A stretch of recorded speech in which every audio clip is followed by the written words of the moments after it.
Hola, mi nombre es Michelle Santiago Díaz y soy alumna del Instituto de Estudios Superiores Emprendedores Alfred Nobel de la materia Psicología de la Instrucción del grupo LPP Tercero B. Comenzaremos hablando del tema 4 de nuestra antología, el cual tiene por nombre Tres vías de la psicología de la educación. Estos tres tipos de vías representan tres fases de la historia de la psicología de la educación.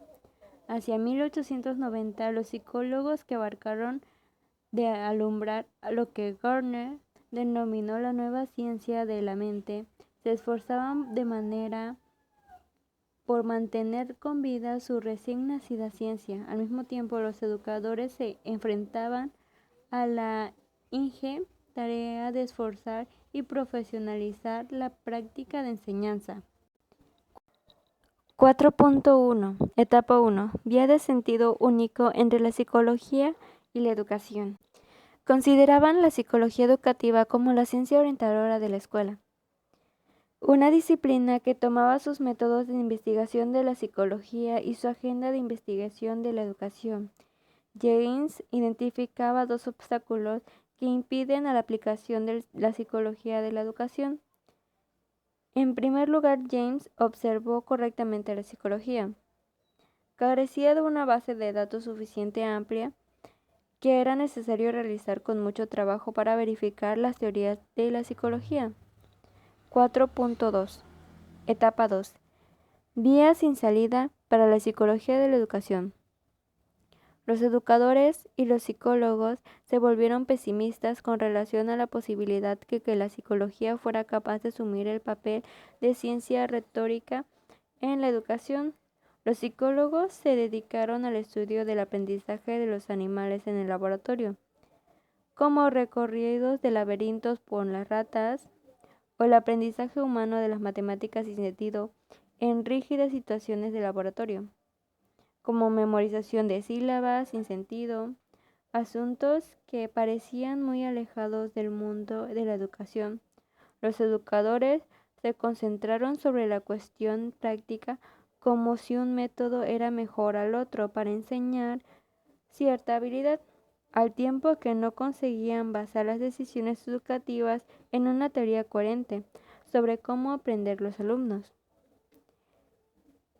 4.3 Etapa 3. Vía de doble sentido entre la psicología y la educación. El final de la década de 1950 y comienzos de la década de 1960 fue promovida una nueva etapa de optimismo en la psicología educativa. Lo que ocurrió fue la transición de la psicología conductual con la psicología cognitiva. Durante la parte intermedia del siglo, la psicología educativa fracasó por falta de interés por desarrollo de teorías relevantes para mejorar la educación. Sin embargo, la parte final del siglo, la psicología educativa adquirió tanto herramientas de investigación como las teorías relevantes para mejorar la educación.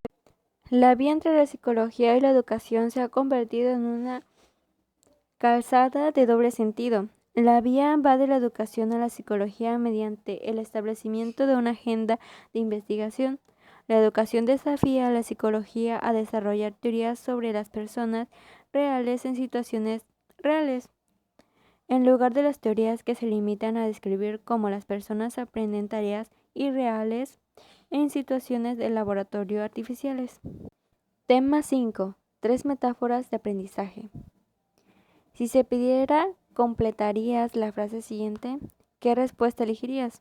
El aprendizaje es como intensificar una conexión, añadir un archivo, conseguir un modelo. Si habéis elegido la primera opción, al aparecer considerad que el aprendizaje como una intensificación de la respuesta. El concepto de la segunda, el cual el aprendizaje supone añadir nuevas respuestas a una serie de constante crecimiento. Si habéis elegido la segunda respuesta, consideras el aprendizaje como la adquisición del conocimiento.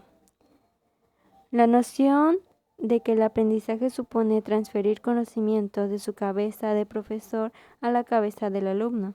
Si habéis elegido la tercera opción, consideras que el aprendizaje como una construcción del conocimiento. La idea según la cual los alumnos crean activamente su propio aprendizaje, procurando dotar el sentido de sus experiencias.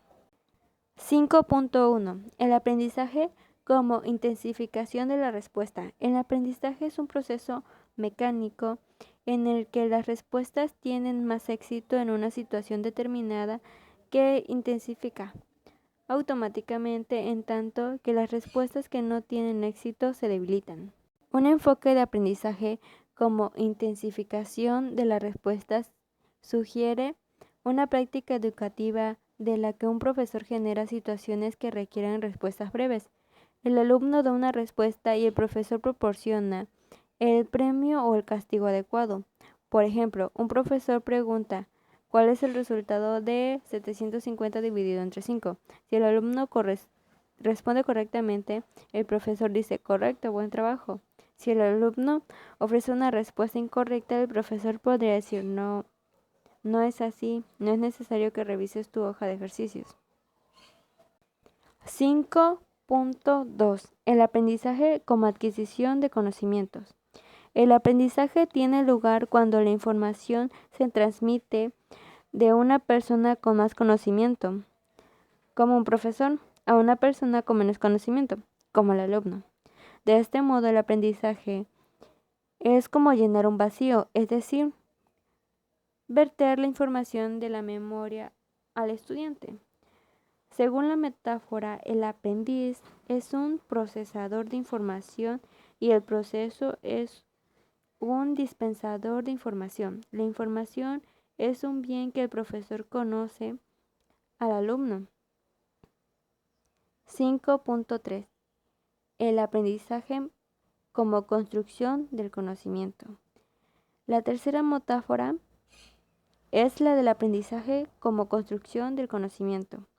La noción según la cual los aprendices construyen activamente sus propias representaciones mentales a medida que producen dotar el sentido de sus experiencias.